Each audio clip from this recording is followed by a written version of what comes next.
protects your family as well. So if you don't have an emergency fund, you don't have money saved, that just puts you at a bigger risk to not have options, right?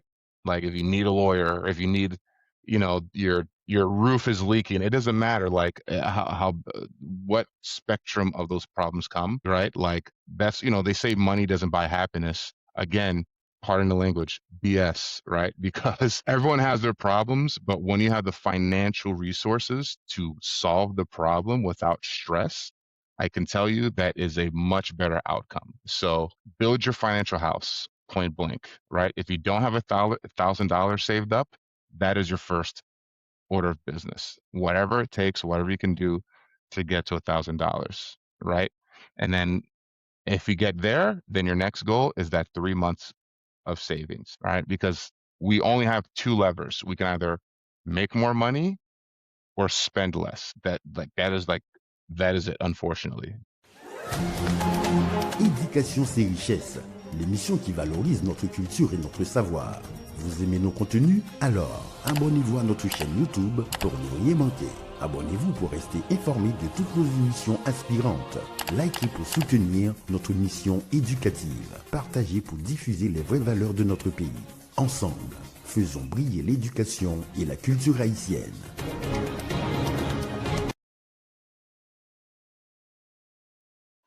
Alright, bonsoir tout le monde. Éducation c'est richesse, son nouvel épisode. Et nous avons une nouvelle série qui fait commencer son série côté que nous allons parler de financial literacy. Et nous avons un épisode aujourd'hui qui va le faire particulièrement en anglais. Mais nous avons fait effort pour nous capables de partager toute information qui peut le bail dans l'épisode ça, non seulement dans l'article que nous avons écrit sur lui, mais dans et short text que nous avons partagé. Avant que nous commencions, et nous avons calendrier que nous avons salué, calendrier comme moi. Moi, très bien, m'a salué et tout le monde, et bonjour, bonsoir, et bonjour, et à vous-même, Steve. Donc, c'est toujours même plaisir pour que nous, et continuer la conversation ça sur éducation et sur, et bien, thématique, développement personnel, développement et financier, là. Et dans l'occasion ça, avec l'épisode ça, nous allons une conversation et qui allait dans ce sens ça directement parce que nous allons parler de, eh bien, aspect financier, donc, on est qui est important dans la vie, nous tous. Exactement.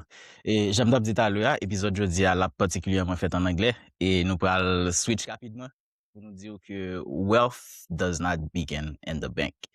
It begins in the mind. So we welcome you to a new series designed to help you think better, to plan smarter, and to build stronger.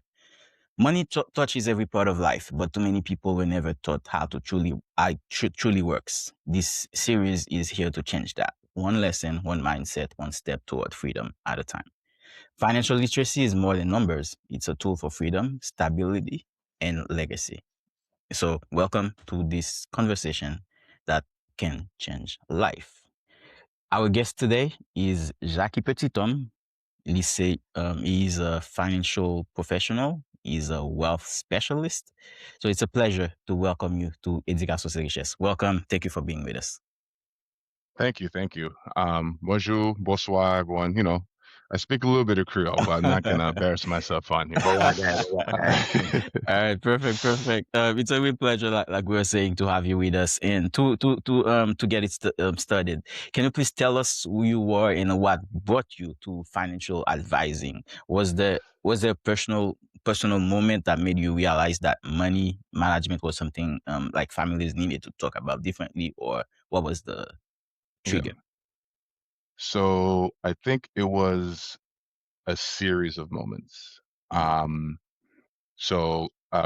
up, my parents both born in Haiti. I'm first generation born, grew up in South Florida. And we didn't really talk about money. The only thing I knew about money from my mom was you don't borrow money, you don't do credit, you do cash, Cash is king. so cash is king, right? So that was the really only understanding that I had about money. Like just if you don't have the cash, you don't pay for it, which if anything in a vacuum, that's a pretty good lesson. But I didn't know we didn't talk much about anything. And as I got into the industry and I started to understand the impact of not having knowledge, and understanding the impact of not being spoken to about money and having those correct habits earlier in life, um, has changed outcomes, right? So there wasn't really anyone there. I was born in the States. No one talked to my mom about saving for college. No one talked to my mom about preparing for those things. So, you feel the impact, right? So, like, Mm-hmm. I worked through college, I paid for college, right? And um, I think if there was anyone there, especially in the community, to have that conversation with her, to say, hey, listen, you should kind of plan for the future, put some money here, put some money there, maybe it would have been different. And also, as I started to make friends that are not in the Caribbean circles, I realized, wow, like everyone else has resources and finances, right? And it always started, from the generation before you. So for me, a lot of getting into this was one, bringing that education and that knowledge to us, but two, spreading it to people who sometimes don't have the opportunity to learn it. Great, Yeah. great. When you think about the Asian diaspora, specifically, what pattern do you see that concerns you the most, like, and what gives you hope at the same time? So it's actually, it's funny, that pattern is helps as much as it hurts.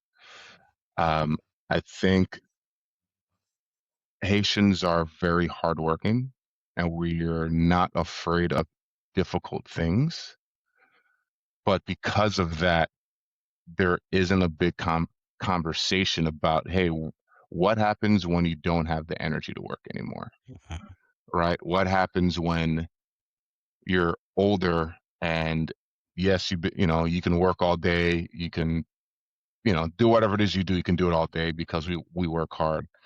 And I've had a lot of conversations with folks from our community, and they always, when you talk about retirement, like, oh, I have energy, I could do this all day, but like that's not gonna last forever. So I think one, that, right, just not really planning to actually retire, which is funny Mm-hmm. enough. And two is what I see a lot is sometimes blind trust in our community, or what they call tribalism. Um, there are unfortunately people in every community that sometimes aren't trying to help to the best that they can, and because Haitian, that they just trust, Mm-hmm. and I've seen that unfortunately too much, where it's like, hey, listen, like, yes, we should work with each other, but also understand what you're doing, why you're doing it. Um, Understand the person that's working with you has the ability and the skills and the training to help you. Um, but yeah, that's in my opinion, like the two things that I see more often in our community. Okay. The other reality in our community is that many people regularly send money back to Haiti. Hmm. Remittances are a responsibility and it's considered not as an option. Hmm. How does someone build wealth in this context when part of their income is already committed to family abroad? It is. I send money to Haiti too, still. Well, I'm always paying for somebody's school or something. I think it's something that, just like anything else on in your spending plan, just like how you have to pay your rent, pay your mortgage, pay your groceries, you have to plan for it, Yeah, it's a line and item. it's a line item. And I think, and this, no one wants to hear this, but when you're on an airplane, they say you have to put your oxygen mask on before you help others, Mm-hmm. right? Sometimes, you know, again, don't get. I have people back in Haiti. I send money, we send clothes, everything. But like sometimes you have to put your oxygen mask on first. And if this remittance is stopping you from building a secure financial house, at the end of the day, you're not helping anyone, because long enough time passes, you won't even be able to help yourself. So, um, you know, and this isn't something that's, that is just our community, but it is something that's very prevalent in our Haiti, in the Haitian community. So I think if you have it, if you can plan around it, and if it doesn't impact your ability to save and build an emergency fund, yes, send as much as you can, as often as you can. But you have to have a real conversation with yourself to see, what is this long-term impact? Because at the end of the day, and this can come off selfish almost, but if you're putting the needs of others ahead of your own, right? Like, there's only so much you can do that until you're going to be the one in need. So it's a balancing act. It's not really a science, but people should be intentional about it. What is the biggest mistake in term of in finances that you Mhm. noticed among the youth, people around like in their 20s or in their 30s? There's waiting. I think, especially young professionals, you know, I they're young. They think, oh, retirement, buying a house, it's something that is in the future. I don't need a plan for that now. But a lot of folks tend to plan for something when they're thinking about it. And when you're thinking about it, and the opportunity is gone, right? Like, anything you do, the longer you have time to prepare for it, the better. So I think a lot of times, a lot of folks, it's one of two things, like, where they're scared to really see where they are, if they're on track, if they're off track, because that can be something that's frightening as well. Or they just think they don't have to worry about it now, and they'll think about it later. And the next thing it's on their doorstep, and they haven't planned for it. They don't have the money. They haven't been saving for it. Um, and that also just feeds into almost any age. I think a lot of people just put on the conversation with themselves, or with just someone, with anything that they're trying to plan for. Because if you're trying to save up for something, save up money, you're trying to balance your budget, you're still sending money back home. You have to plan for it, and the longer you have, the better. Yeah, interesting. Yeah. I feel like it's a problem that has something to do with the mindset. Let's talk about debt, credit Hmm. card, car loans, and student loans. What's the right mindset? Should we pay first, pay it all off first, or can you still invest while carrying debt? Yes, you can still invest while carrying debt. And just like I said, put your mask on first before you help others. It's the same thing with debt. I'm not saying don't pay your debts, right? Be clear, like, pay your debts. But again, I think about my mom and everyone, like, everyone is in the camp of debt is bad. I want to pay off my debt before I do anything. Time is always going to be on your side until it isn't. So if you spend all of your money paying off all your debts, and it takes you 5 years, it takes you 10 years, whatever, that's how much less time you have to save for your goals and invest for your goals.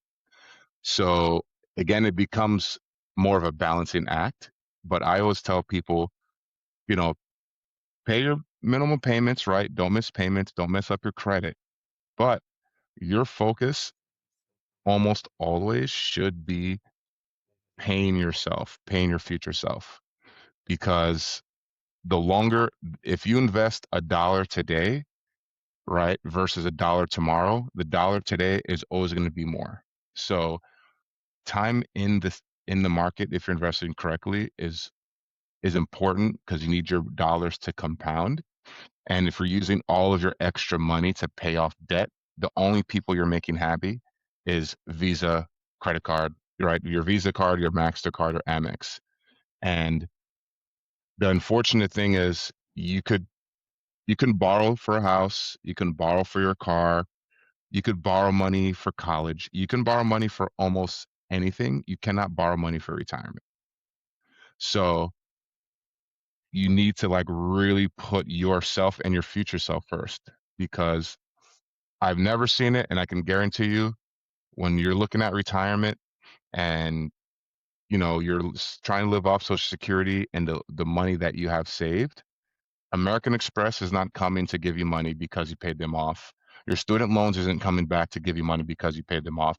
Your mortgage isn't coming to give you money because you paid them off, right? The only person who is going to save you is your today, your present self, who put those dollars to work for you. So again, pay your debts. Don't let your credit go crazy, but the focus should always be putting money away for yourself and your future. Um, because no one else is going to do it. We don't have pensions or anything like that anymore. So yeah. I know many people who are living like paycheck to paycheck, and I consider like it's very important to have an emergency fund. And hmm how much does someone have in on emergency fund before they think about anything else, such as investing and saving? So great question. So bare minimum is, if you're living paycheck to paycheck, if you can get to $1,000, just get, because sometimes the habit of saving and being on top of your money is just as important as how much you're saving. So even if you're looking at what you're spending and you know how much money you have coming in, and you could only save $50 a month, $100 a month, that practice of taking the discipline of tracking your money and setting the goal of getting to $1,000 is going to pay you back over the long term. Because by the time you get to that $1,000, even if it took 6 months, if it took a year, you're going to be much more disciplined with your money than you are when you started. And once you get to that $1,000, right, the goal is 3 months to 6 months of your fixed expenses. So if your expenses are $2,000 a month, you should have $6,000 in a bank account, right? Not in a credit card, but bank account. Because what most, I forget what the statistic is, but basically most people, 60% or 70% of this country, don't have the money to pay for an emergency that's $1,000, right? So that is your emergency fund is going to be your first line of defense when it comes to anything, right? Because we all know life is going to life, things are going to happen. So having your emergency fund is in place, because when you do invest, when that time does come, the longer, of course, if you invested appropriately, the longer you hold on to stock, the lower your risk becomes, because the whole goal is investing is long term, to have your money and let it grow for several years. So to protect yourself, that's why you need to have the emergency fund, because if you have an expense that you're not planning for, the emergency fund is there so you can use it rather than having to take your money out of the stock market, right? Because if in the stock market the last couple weeks has been up and down, the last thing you want to do is go and sell your stocks when they're not doing well. So 3 months on the short end, 6 months if you're, I usually say longer than 6 months if you have any type of seasonal work.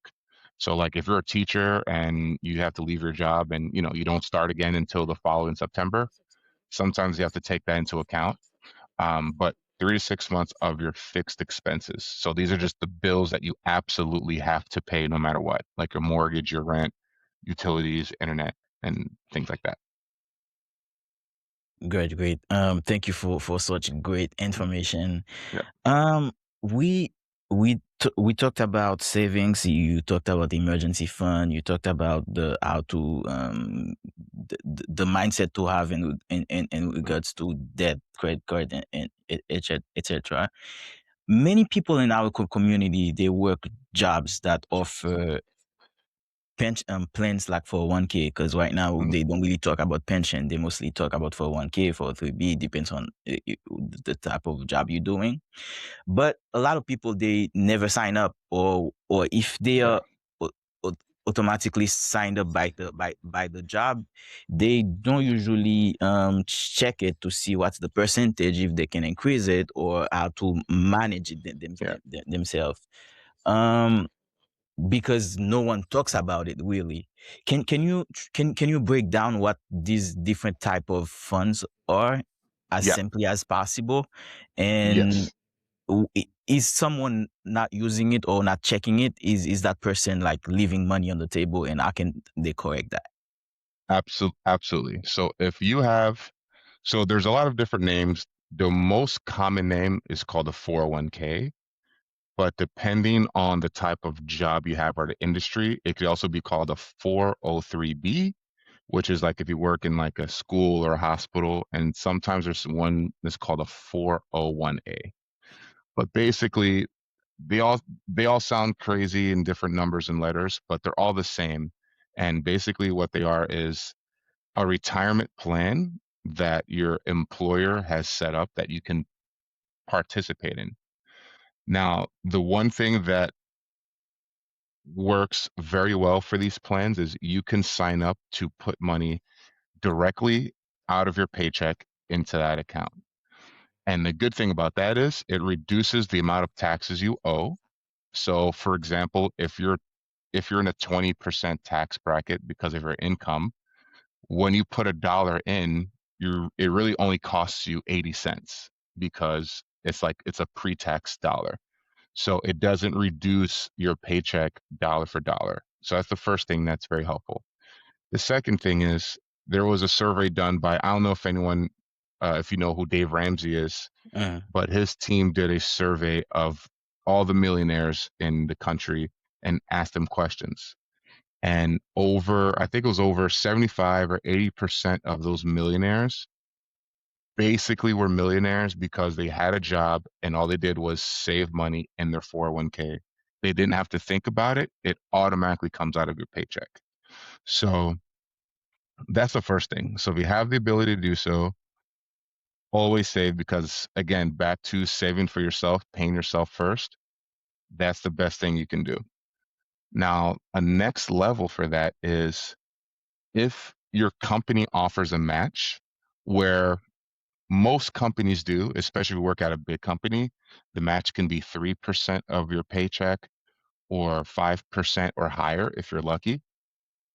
You should absolutely contribute up to that percentage because you're leaving money on the table. Because there's no investment in the world where if you are guaranteed if you put $1, someone else is going to put $1 in as well. So if you have a 401k, if your company has a match, I mean, it is an absolute. You just have to because you're just leaving free money on the table. And also that those dollars they put in for you also grows, right? So if you're contributing to the 401k, that's the first step to contribute. The second step is to make sure it's invested correctly. So, and I know, you know, a lot of people, they like to hear how their friends at work are investing their 401k, right? Like, don't listen to any of that. Most 401ks, they have options. Your safest bet would be something is called like a target date fund. And basically all that is the people who invest in the 401k for you, they invest based on your age. So you choose that fund, your money goes in there, and as you get older and you get close to retirement, they change the investments for you. So you don't have to think about it. All you have to do is just let it do its thing. Because I only say that is because sometimes I hear people say, oh, someone next to me seems smart. They told me to invest this way, but then they don't realize that, the person sitting next to them is 30 years old and they're 50 years old and they should uh, not be invested the same way. uh, So, or they just talk to someone who's overconfident but doesn't know what they're doing, right? So, um, seek advice. The 401k plan or your employee, they usually have a customer service or like advisors on the plan. If you don't know what to do, give them a call, because they can tell you how to set up your investments. But it's important to take advantage of it. And also, when you are investing, make sure it's invested in the stock market. All right. You just Yeah. mentioned the effect of 401k on taxes, and if Mhm. we stay on that lane, usually they talk about what contribution, traditional contribution Mhm. for tax purposes. Can you also talk about this part? And how does So someone choose one that fits their situation? for the contributions to their 401k, like the tax. Yeah, for 1K, you have what IRA that people use for Oh, the Roth pension IRA. Yeah. purposes, the traditional IRA, and Yeah. others. Someone pick one that fits the situation. Gotcha. So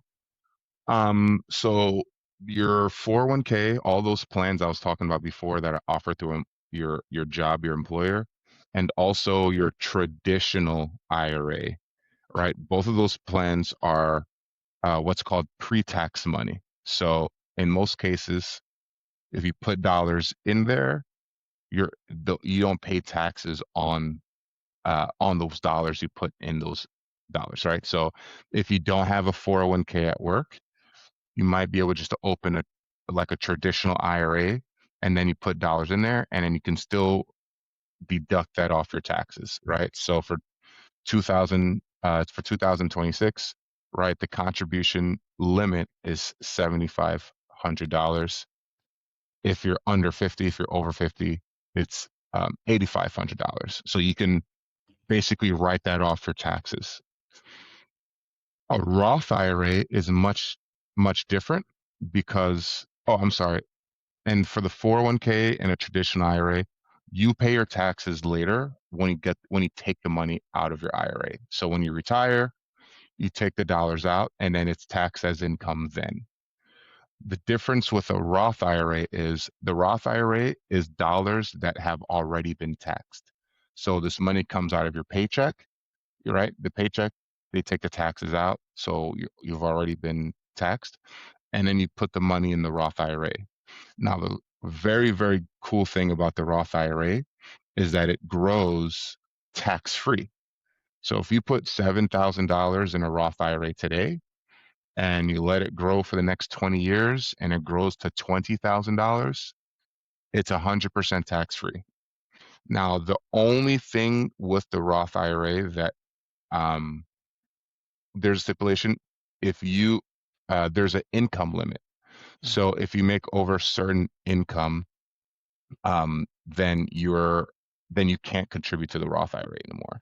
So that's the only stipulation. But you know, most people, I think if you're married, filing jointly, it's like somewhere between $260,000 in change, and if you're single, it's around 160,000, give or take. You can Google it and look it up. But if you're below those income limits, you can contribute straight to Roth IRA. So I always tell folks a lot that if you're contributing to your 401k and you're contributing up to that match, right? And if you're under the income level, I usually say, unless you have like a big tax bill every year, you should do the Roth IRA after that. If you have enough money left over to continue saving for retirement, just because it grows tax free. So there are people who have, hundreds of thousands of dollars in a Roth IRA because they were saving since they were young, and then they saved up until they had, uh, until they hit the Yeah, income for a limit, and then smaller tax it bracket, just which is it just kept on growing. Yeah. So okay, yeah. perfect. Let's step aside from stock and investing for a minute. Mhm. In the Asian community, one of the main thing that keeps them at heart, keep us at heart, it's owning a home, real estate, and Mhm. it's like a sign of pride and a form of security. Do you think real estate is always a good is always a good investment? Real estate is always a good investment, and what should people understand before buying a home? Yep. So two things. So I don't think real estate's an investment if it's your home, right? If it's your primary residence, that's where you live. like that investment shouldn't be like a financial decision. It should be an investment in your future and where you want to potentially raise a family and where you want to live, right? Because by definition, an investment is supposed to make you money, right? You buy a home, you have a mortgage. It's It's a the it's the liability. opposite, right? It's a liability. So that's the first thing. And then again, if you want to buy a home because you want to buy a home for whatever reason, as long as you can afford it and all that stuff, wonderful. It is one of the most common ways that generational wealth is handed down, right? Like people get older, right? They either sell it when they're older and they want to downsize, or they pass it on to their kids and then their kids inherit the wealth. So there is that element, which is good, right? But you shouldn't be buying it for that. If you're buying a primary residence, it should be because it makes sense for you and what you're trying to do with you and your family. Now, in real estate as an investment, um, I always tell folks real estate as an investment is like any other job, any other business. You're not going to buy a piece of real estate and just sit back and collect money. It's not going to happen. Mm-hmm. If you real estate, don't get me wrong, I have a lot of friends who are very, very successful in real estate, but they're stressed just like it's a regular job. There's very stressful times, right? We just had these interest rate increases a couple years ago. Like you can lose money just as much as you lose money in any other type of investment. The only difference is if you own a share of Apple and you panic, you can sell Apple in a minute. Mm-hmm. The only reason why most people tend to do better with real estate is because you can't panic sell. If the market goes upside down today or interest rates go up and they want to sell, they can't just do it like the push of a button. Yeah, So real estate forces people to hold on to their investments long enough that it makes sense. And that's really the only difference. Because in real estate, I'll give you an example for myself. I moved into a home, I rented my old place. After the mortgage, after the expenses, you know, I was making maybe $100 a month, maybe that, if that. And one in real estate, even if you have a mortgage on the property, it's investment property, you don't really, it's not a write-off, right? The mortgage interest might be. So if you want to do real estate, I'm not saying don't do real estate again, because you can be successful at it, but just understand that it's a, it's still a huge investment in time, money, and effort. It's not just, I know online a lot of people say, yeah, get real estate, you buy a property and it's passive income. No, it's very active income, right? It's mm-hmm. until you have 5, 10, 15, 20 properties where that actually starts to be something that's fruitful.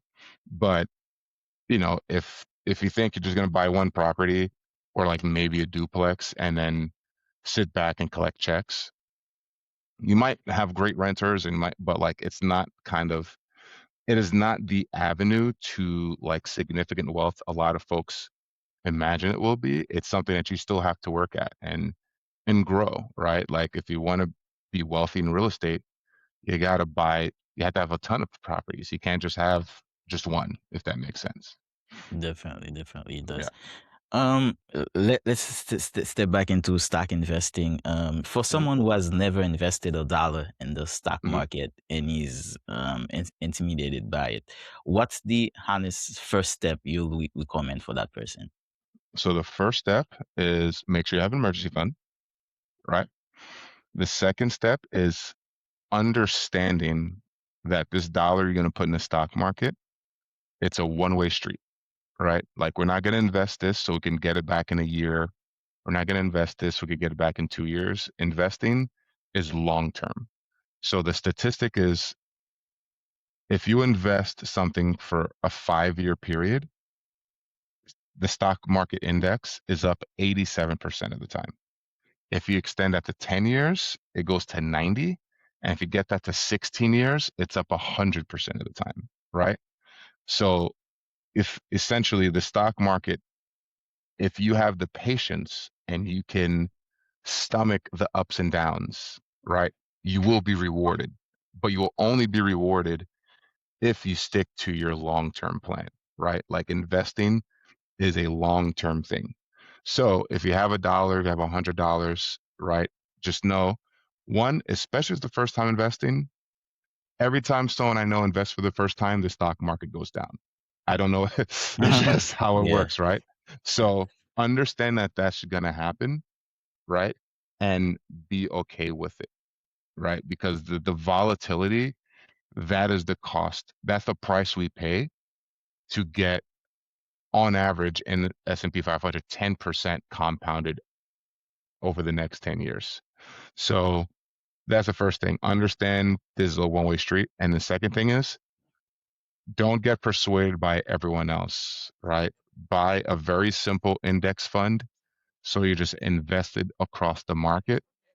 Don't try to don't chase stocks. Don't listen to your friend who said he's buying this stock and that stock and making all this money. Like, just stay in your lane and just buy the index fund and just hold it forever. let it compound. And that's it. Just let it compound. That's it. Just don't get too fancy with it. Don't try to outperform anything, because no one beats the market. People get lucky here and there and they might make some money, but when you look at over a 10-year period, no one consistently beats the market. So just buy the market and move on. Exactly. That goes straight into the next question I was gonna ask you. Because before, for someone to have access to a wealth specialist like yourself, Mhm. they needed a certain amount of money.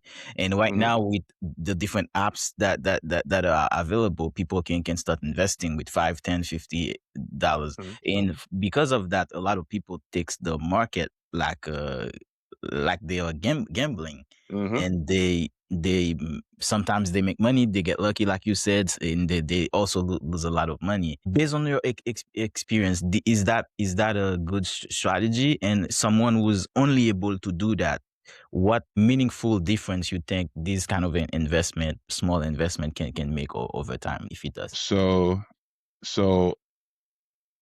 I say there's a couple different things you said there, so I want to address them all. So the first thing is, yeah, I think anyone can start with any dollar amount, right? Thankfully, like Fidelity and Vanguard, they do very well at making funds that are, one, very low cost, and two, diversified. And what I like about the funds themselves, if you only have, again, let's say $50 to invest, and the share of the fund is $100, you can still buy half a share, right? Like, you can buy however much money you have.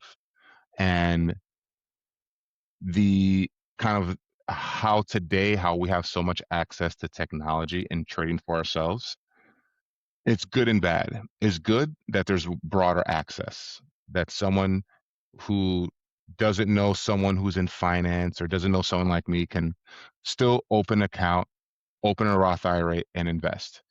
The bad thing is that they have access to this, right? And then they may or may not make decisions that are best for them. So, um, for the folks that are doing it for themselves, again, if you just get like a fund that is just, again, an index fund, it's literally, you buy the stock market. That's literally what you're doing. And you're diversified. It's low cost. It's going to go up and down. But like, if you're starting, like, that's where you want to start. And no little amount of money is too little, because with like there's a reason why Ben Franklin said compound interest is the eighth wonder of the world. It doesn't feel like a lot in the beginning, but but when the money starts to double, it doubles quickly. And in the beginning, it may not feel like there's a lot of movement, but even I've had people save even just a little $50 or $100 a month over a couple years. It adds up quickly. So um, there's never a small amount too small to start. You just have to start. That's like the biggest thing. That's it's a good thing to hear. Now we're gonna talk a bit more about transferring wealth, passing Mhm. wealth to the next generation. In Haitian communities, we know that nous pas aimer parler de l'amour. We don't like Yeah. to talk about death. Hmm. But dying without a will is one of the costliest thing a family can go through. What happens to someone's assets if they die without a will in the United States? So it depends on the state, but I'll tell you this.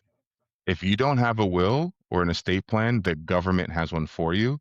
And I can guarantee you, you're not going to agree with it. Right. Um, so if you're in the States, just broadly speaking, if you don't have a will, your assets will go through what's called probate. And in probate, basically, if you don't have a will, the issue is no one knows who you want your things to go to. And when I say no one, I mean none of your loved ones, and neither does the government, right? So if you have siblings or something, and I hate to say it, I've seen this before. You have siblings, you die without a will, and you left behind money, a house, or anything worth value, and the siblings don't agree. That's Mhm. that is going to do its thing. There's going to be a court case, money, arguments. Like I know people who, they thought their siblings were close, they thought they were tight, and then money changes people sometimes. Mhm. So one, no one's going to know who should get your stuff. Two, no one's going to know who decides who should get your stuff, right? So I'll give you an example. There's a young woman I helped. Her father passed, and she there's not in good relationship with her sister, and her father passed with no will. And basically, it was like a race to the courthouse to become the executrix of the estate. So the executor or the executrix is the person who has the power by the court to settle the estate, right? Which means distribute the assets. So it was like stressful for her because she was like, I literally need to like wait by my mailbox for these death certificates so I could run to the thing, because if she gets there first, like it's going to be a whole different plan, right? So, I always say if you have someone you care about or something you care about, you should have a will, point blank. If you have children that are younger than 18, you absolutely have a will, because you need to choose who's going to be their guardian if heaven forbid something happens to you. Um, and also, when you do get a will, there are a couple different things you also get. One that's called a durable power of attorney. So heaven forbid you're in an accident and you survive, but you're non-responsive, you're in a hospital, right? You still have bills, you still have things. Like a durable power of attorney is someone who you trust and love, who can handle your affairs. Another thing is called the um, health, a living will, right? Living will. Something happens to you, this is your decision of how your end of a life should be taken, right? So for me, my wife knows, but I also have a living will. If I can't do anything on my own, let me go, right?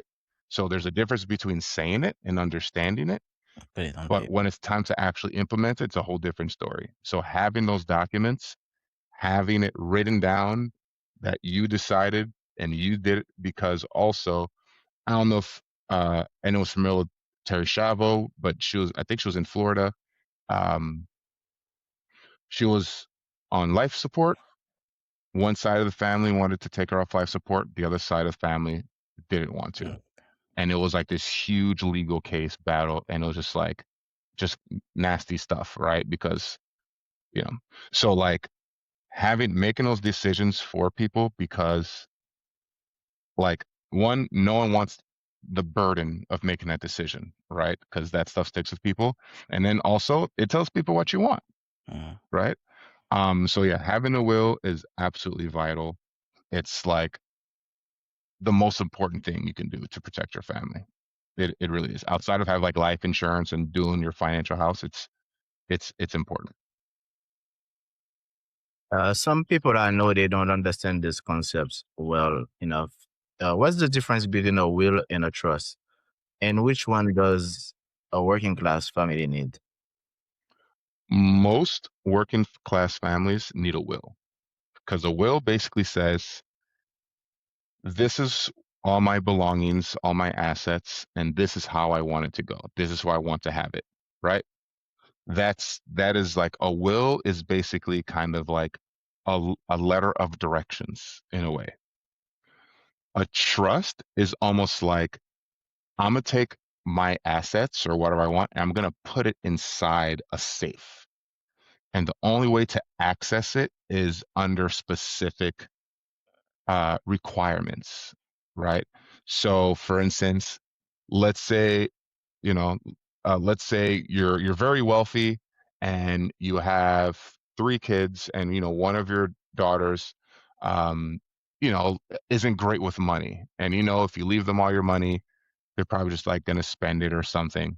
So you could put money in a trust and say, hey, she or he can't access the money in this trust unless it's for health reasons, education, maintenance, and support, right? So basically, you're putting these rules on the lock, so he or she can't just take it out and go buy a Ferrari or something. So a trust is really so you can leave like those type of safeguards on your assets. And trusts are also useful when it comes to a few different things. One, it could be privacy, if because when you go to probate, it's in the courts a little bit more open. Trusts are very helpful for privacy. Or two, if there's just complexity, right? Maybe perhaps you're in your second marriage and you have children from a previous marriage, or both of you, right? So you have the trust in place, so it protects your children's inheritance. So it's not that like every working family only needs a will, but in my experience, more often than not, a will gets the job done most of the time. If you are in certain states, sometimes you have to have a trust. So, for example, California, you actually get taxed more if you don't have a trust.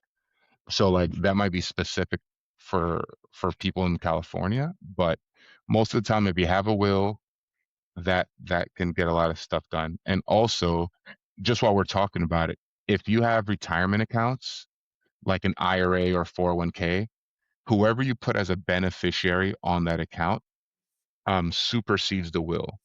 Mm. So I'll give you an example. So I had a client. He first started his job when he was young. He was like in his 20s. He had no children. He had no wife. He wasn't married yet. So his mom was his beneficiary, right? And then over the 20 years, he got married, had children, all that stuff.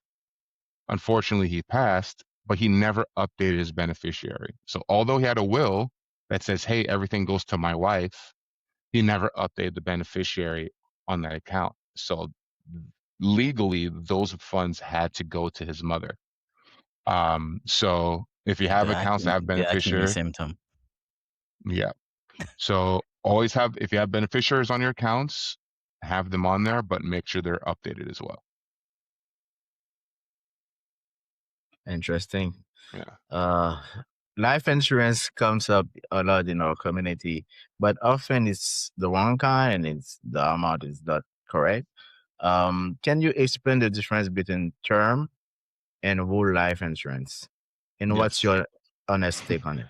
This is my favorite thing to argue with people about. Um, you do not need, unless you are planning for your estate, right? Which means you have over $15 million and you have so much money that you're going to have a huge estate tax bill. Unless you're doing something like that, you do not need whole life insurance at all. Term insurance is what 99.9% of working families need.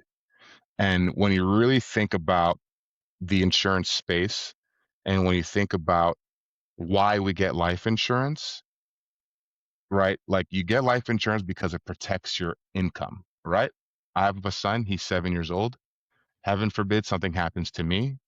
The mortgage doesn't go away, right? The car bill doesn't go away. His tuition doesn't go away, right? So my life insurance protects the financial loss in my home because I'm no longer here to provide. So when you're trying to protect against a risk, you leverage insurance, which is what we all do, right? We have car insurance, auto insurance. And leverage basically means getting a lot for as little as you can, right?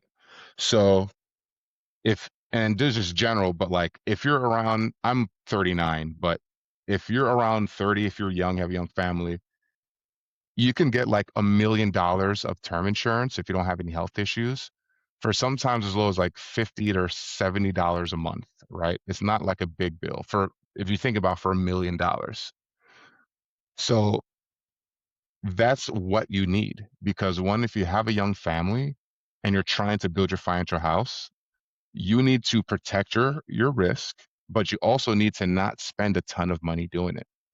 And the issue with whole life is usually 5 to 10 times more expensive just to get the same thing. So if you wanted like $1 million whole life policy, it'll easily be $6,000 a year. Like it's expensive. And if you're trying to, again, build that emergency fund, save for your retirement, feed your children, right? There's a huge difference between like $1,000 a year and $5,000 or $6,000 a year. And when you really also want to think about your insurance, right? Like it's what happens in this space, which it really I get bothered a lot is they sell whole life insurance kind of like, oh, you can borrow from it. It's like an additional investment account. Um, it's you can use it for college, but at the end of the day, that's not what it's used for. And the the value of that cash value in your whole life policies never really grows to what you need to be, and it's not like a bank account. So a term insurance is best because it protects you for a term, right? It's 10 years, 20 years, whatever term you choose. And that's why it's so much more, cheaper than whole life. Because if you think about the insurance company, 70% of term policies just expire, right? Because you get it when you're 30, you have it for 20 years, your kids are grown 20 years later, they're out the house, your mortgage is almost paid, hopefully, right? Your financial risk is gone. So the goal is by the time that 20-year term comes up, you don't need life insurance because your kids are grown, you have savings, you have investments, hopefully you've been doing the right things and saving.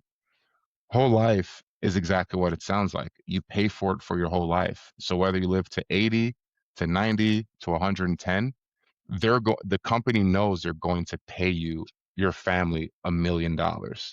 So that risk alone is why those policies are so much more expensive. But yeah, I think term insurance is, again, if you're just looking to protect your family, protect your income, term insurance is all you need. That's great stuff. It's good to know the difference between this Yeah. concept and also financial services. Mm-hmm. Beneficiary designations, and many people don't realize that this can override a will. What are the most common mistakes you see, and how do people fix them? For in beneficiary designations, Yeah, one exactly. common mistake I see, and I see this a lot with Caribbean people, is instead of having your children, the contingent beneficiary, you choose another adult. So I'll give you an example. So me and my wife, we have a son. His name's Quinn. He's 7, right? And he's the contingent beneficiary, right? So heaven forbid my wife and I are both not around, he gets everything. So what you want to do is still have him be the beneficiary, and then in your will you choose who his guardian will be. But what I see a lot in our community is instead of making Quinn the beneficiary, I might make someone might make their brother the beneficiary or their cousin or whoever they think might be taking care of their child if they're not around. And I understand why they have that kind of like um, instinct, right? Because they say, "Hey, I'm gonna leave this money to my sibling, so my sibling could take care of Can take my care of my that. child." Yeah. But at the end of the day, when it comes to life insurance, again, I hate to say this, but money makes people very funny, and there's no legal obligation for anyone to do with anything with those funds, right? So so if I leave everything to my brother and I'm not around, my wife is not around, let's say he decides he can't take Quinn, or Quinn goes to my sister or to my wife's family, he has no obligation to use that money for Quinn at all. Um, so like it's very important to, like, when you leave behind assets, you leave them for the person you want them to go to. And I know a lot of people get concerned, like, hey, they're not 18, and like it's a little bit more of kind of like a process, but it protects your kids, because like that money goes to them and it's in their name. So that's like the one of the biggest things. Another thing I would say is sometimes, and this it could be depending on the situation, is they just kind of make the money go to their estate, right? I'm air quoting here. So instead of choosing the beneficiary, it goes to their estate. And most people, the reason why they do this, usually they might have a trust set up or something, but sometimes like they do that because they don't want the dollars to go to anyone specifically and then dispersed by their will. But the issue is when you put all those dollars into a general estate account, again, you don't really have full control of where those dollars are going. Um, so yeah, so those are like the two biggest kind of beneficiary designation mistakes I've seen. Now let's talk a bit about business transfer Mhm, in a business context. If someone has a business, let's say it's even a informal one, or mhm. side hustle, or cleaning business, for example, um, what steps do they need to take to ensure the business survives them or can be Okay. sold? So it really depends. So one, if it's a business that they want to survive them, that they need to make sure it's a formal business. And what I mean by that, like, again, especially if you operate in just our community, right? We trust each other. Like, that's the good thing, right? We trust each other, we support each other. But if there is no formal business, and I mean like documentation, right? If it needs to be an LLC or an S corp, right? Like, you need to have an entity to pass down, because you can't pass down relationships, right? Like, if I had a cleaning business and there are a couple clients that I send cleaners to, but it was nothing formal. They would still pay me. It was still great. We have an understanding, but those nothing formal, that evaporates, right? Because there's nothing in writing, nothing to protect you, nothing to protect that relationship. So for business, right? Like, if it's a business that has become more than a side hustle and it becomes something as like your main income, or something that you do part time, that you still want it to have permanence, you still want it to be around, then you should make it as formal as possible.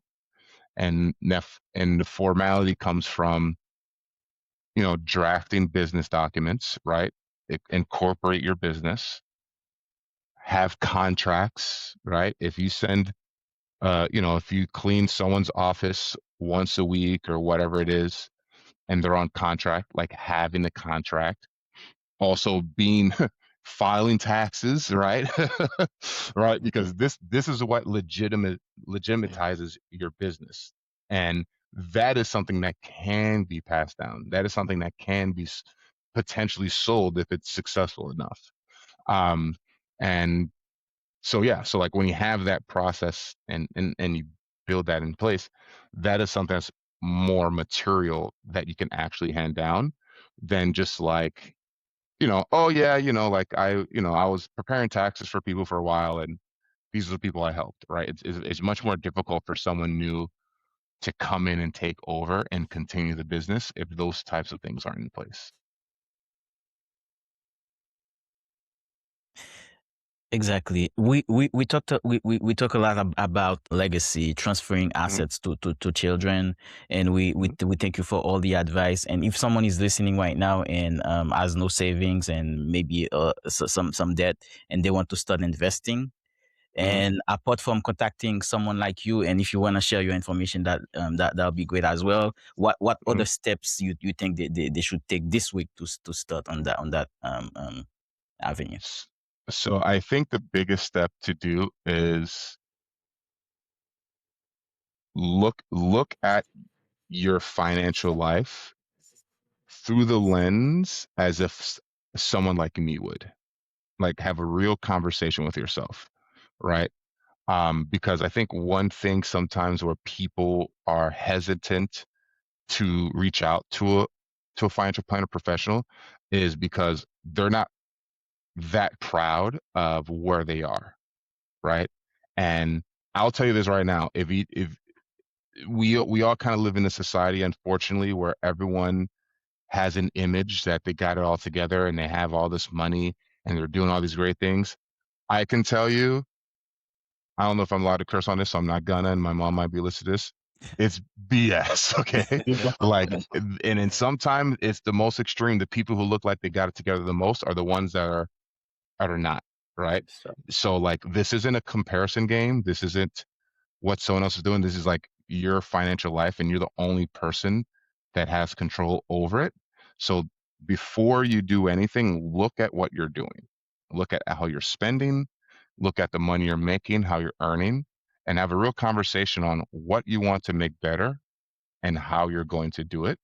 Because I think sometimes a lot of folks they want to start, but they don't even know where, right? Because they know they should be saving, they know they should be paying down debt, they know they should be doing all these different things. And sometimes having too broad of a window makes it difficult to focus. So even if it's just like saying, hey, listen, like my first goal is just to have a plan, right? Like, hey, maybe and understanding where you are. Because like you can't give directions to anyone if you don't know where they're starting, right? So like understand where you are.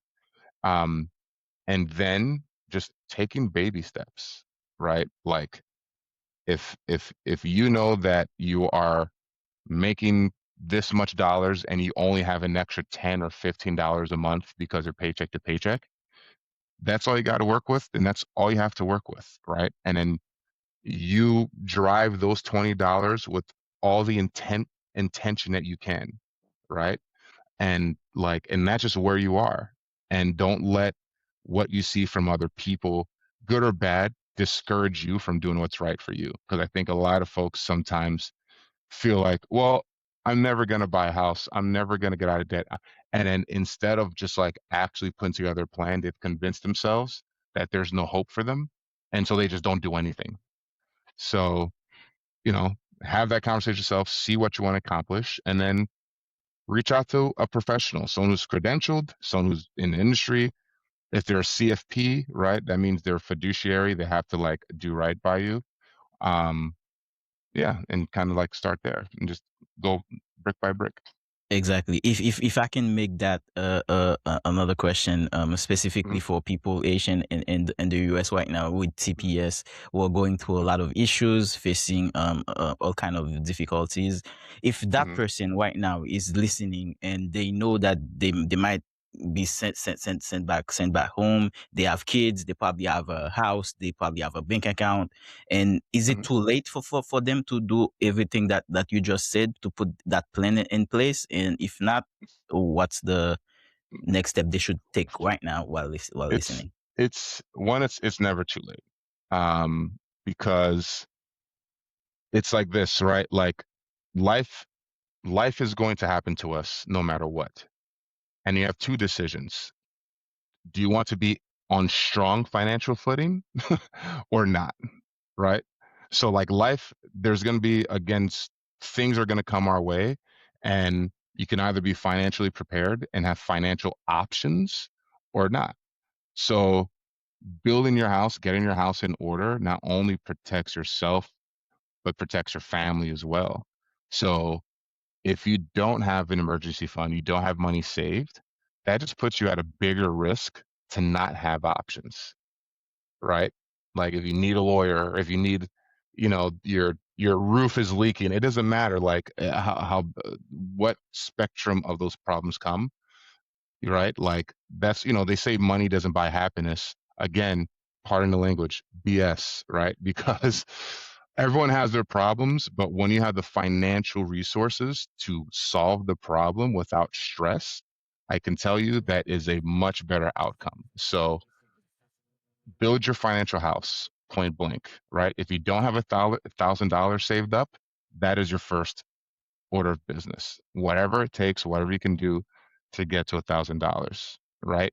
And then if you get there, then your next goal is that 3 months of savings, right? Because we only have two levers. We can either make more money or spend less.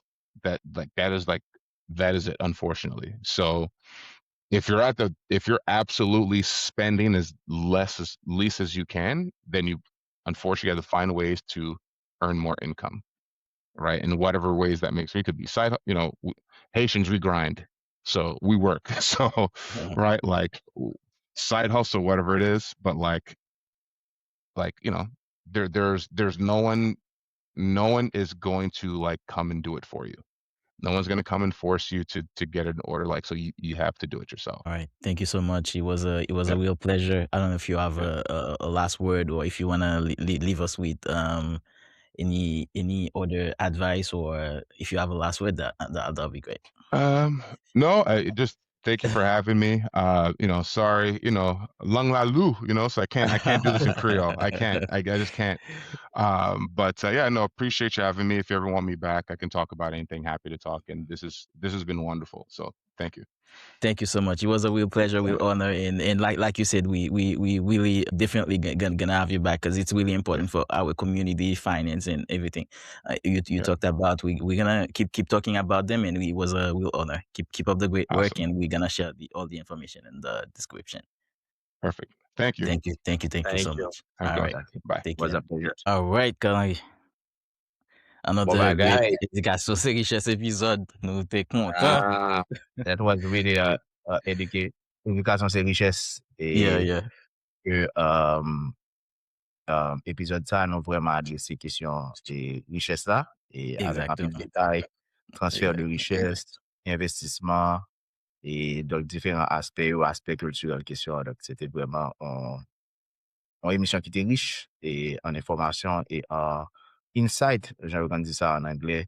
Donc, des indices qui aident nous, eh bien, et capable de poser pion yo dans et meilleur côté pour nous capable, et j'aime monsieur dit là, et nous gain pour que nous et défendre tête nous financièrement par rapport avec et réalité qui quand et arriver à nous et dans l'avenir. Exactement. So, finance son bagay ki très important. Et jan nou tap di ta lè an ti pale que nou sot fè avel la. An pil moun ki Etats-Unis, ki fè kombien tan avèk TPS. An pil nan moun sa yo gen kay, yo gen pitit yo gen kob ki yo sere, yo bakon sa pou yo fè an pil fwa. So, nan ti pale sa, li bay an pil bagay ko ka fè, li etale an pil bagay ko ka fè pou protéger non seulement sa ou travay redi konstoui, et puis qui j'ont quitté legacy, quitté héritage pour petit tout, sans que le pas de problème à l'état après ça, parce que il parle de probate, sous pas qui ton will, sous pas grand chose, etc. So, c'est des bagages qui sont importants, qui méritent parler pour la communauté, hein. Et parce que nous avons spécialistes qui là, c'est nous-mêmes qui pour divulguer message, passer genre de information, ça yo, pour moun yo ka konnen, et qui côté pour y aller, pour y ka joindre information qui nécessaire yo.